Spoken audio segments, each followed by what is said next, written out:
Jason Rasidlo reporting inside the San Marino Club in Troy for the SAE Detroit section State of the Industry meeting. And stay tuned for remarks from Mr. Neil Koker, President and CEO of the Original Equipment Suppliers Association. You can see in the end of 2008 and early 2009, things were really doom and gloom. And then, of course, in July, once we knew that the OEMs two OEMs went through bankruptcy, we're out of it in 30 days, but also suppliers got paid, the enthusiasm and confidence for the future increased dramatically. Then, of course, in 2010, there were some doubts whether we would have a double dip, the old W that many of us were worried about, and there were some uncertainties there, and those have since gone by the wayside. And we see confidence, significant confidence in the industry going forward. Now this slide is one of my favorites because what it shows us is not North American sales as well as North American production, but what we did is surveyed our members, and in September of 2009 we asked our members what the break-even volume was in the industry for suppliers, and it was 9.5 million units of production in North America. And that is what it took to actually survive. And I'll just give you a frame of reference. The break-even point in 2007 for the industry, when we were producing 15.5 million vehicles, the break-even point was 14 million vehicles. So we took the industry from 14 to 9.5, and that eliminated a lot of jobs, closed a lot of factories. It was very painful, but we made it through there, and we're doing quite well. In May of last year, the break-even point was 10 million units, and as of January of this year, we're at 10.5 million units, which means in a normalized 15 million vehicle production year that we can make money at 60 to 65% of capacity, and it used to be 80%. So this is a tremendously improved industry, and those of you that have worked very hard to achieve that can be very proud. This slide talks a little bit about some of the headlines that we've been facing in recent weeks, where you hear that a Ford assembly plant is shut down or an engine plant is shut down and so forth, and you say in an industry that's operating at 60% capacity utilization, how in the world can that happen? And there are, of course, a number of issues that are at play here. It isn't that we have a capacity problem, it's that we have an availability problem.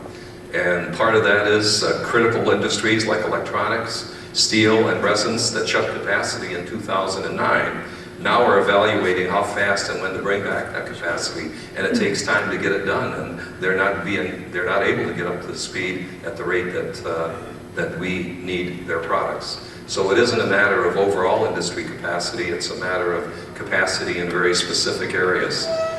Emerging markets, of course, and other sectors are growing, and it may be more profitable to serve those markets than it is the automotive market.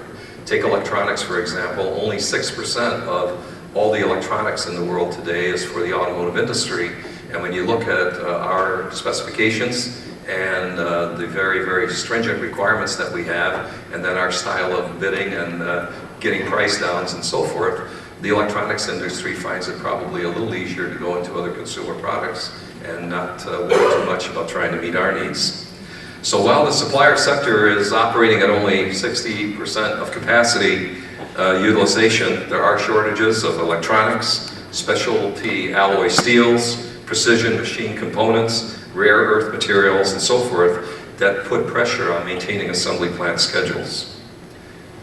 Another question that we asked in January was that in the next 3 months, what issues will you face in meeting increased levels of production from your customers?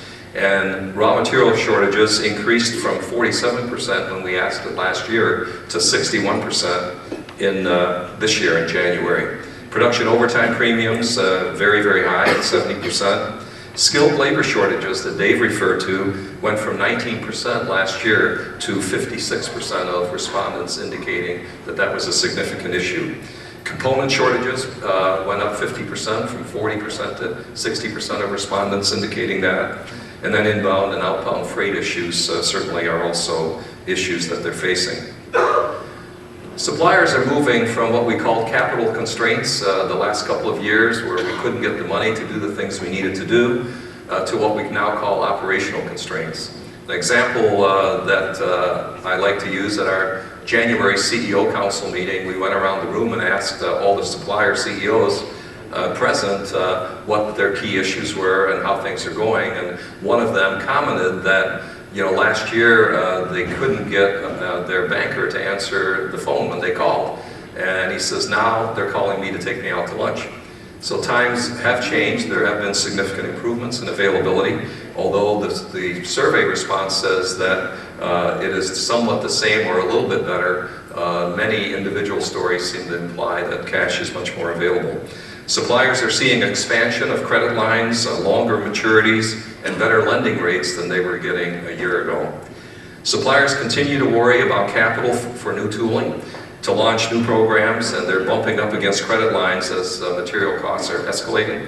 The banks are still very concerned about loaning money on very specific programs, and tooling that only applies to a specific program, and loaning to something that specific still is a concern, so there's still challenges there. And of course, we all continue to worry about the smaller tier 2 and 3 suppliers that where we don't have really adequate visibility about their viability. And that continues to be a worry, not only at the OEM level, but certainly also at the Tier 1 level, and we're working hard to try to do some things about that.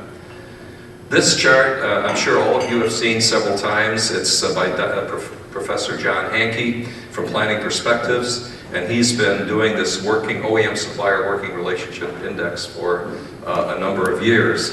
What I found interesting is that if you look at 2005, you can't read the numbers, but you can see that the gap is pretty wide between the best and worst suppliers. And in fact, it was 303 points between the best supplier and the worst OEM to do business with. In 2010, that gap was reduced to 150, so it was cut in half. Now, part of that was because the best OEMs are not as easy to deal with as they had been, and the worst have gotten better. But you can see there is a convergence in the industry in terms of relationships and how we need to deal with each other, collaborate, and work together in order to succeed and thrive. As production and profits return, do business practices revert back to the pre-crisis days? Are we going to go back to what we call the bad old days that we faced before 2009? Well, certainly pricing down pressures are increasing again from OEMs and first-tier suppliers. We work with IRN, a company that does a study every year that asks suppliers and what kind of price reduction has been requested by their customer and what did you end up giving. And there's 250 or so companies that participate, so it's pretty good data. And the OEMs were asking for 3 to 3.5% in the last year. Suppliers were asking 4.4% overall of their suppliers. The average givebacks were 1.2 to 2.6%, depending upon the components and the customer. Commercial terms and conditions are tightening up, particularly as material costs rise and, you know, as production is short-shipped and pressure increases to commercialize IP more quickly, to get new technology out as quickly as possible, especially with all of the changes that are taking place in the drivetrain area especially. So certainly there are pressures there, but those are kind of negatives. On the positive side, there is increased cooperation by the OEMs to pay for suppliers' ER&D and tooling, which supports the massive number of new programs that are underway. Now, part of the reason for that is suppliers simply couldn't get the money and weren't able to quote on these programs. So if the OEMs wanted to have these suppliers produce the product for them, they had to help pay in advance for some of the ER&D that had to take place. And also, there's demonstrated increased flexibility by OEMs to incorporate material cost recovery clauses into contracts.